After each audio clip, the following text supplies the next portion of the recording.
Miss Cheesecake 705 says, I like your nickname there, Miss Cheesecake. Says, how can I find a man that will hold space for my emotions? Well, first off, I'd like to say that Miss Cheesecake, there's a couple of things that you want to do before you go looking for a man to hold space for your emotions.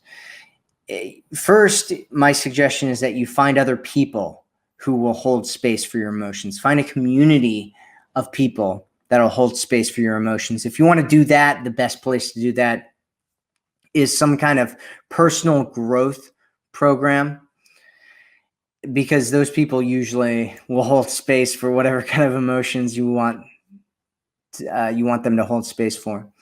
And then find out if that's really what you want with a man, right? And if that is something that you want with a man, what you need to do is find guys that are in their own personal growth. And the best way to do that is to join personal growth programs.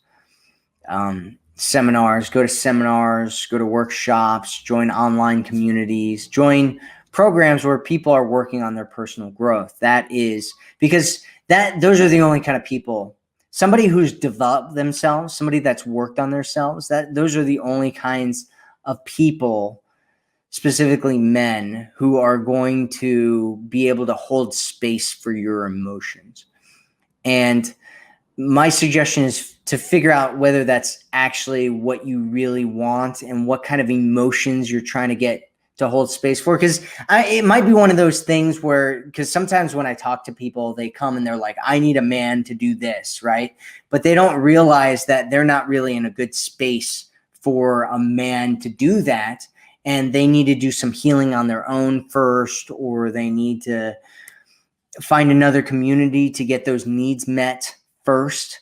And then when they connect with a guy, it's not, because if you're like showing up with a guy and you don't have anybody that holds space for you ever, and you show up to this guy and you're like, blah, with emotion, right? And he's like, blah, he's like, oh my God, they're not, I'm swimming in this emotion right now.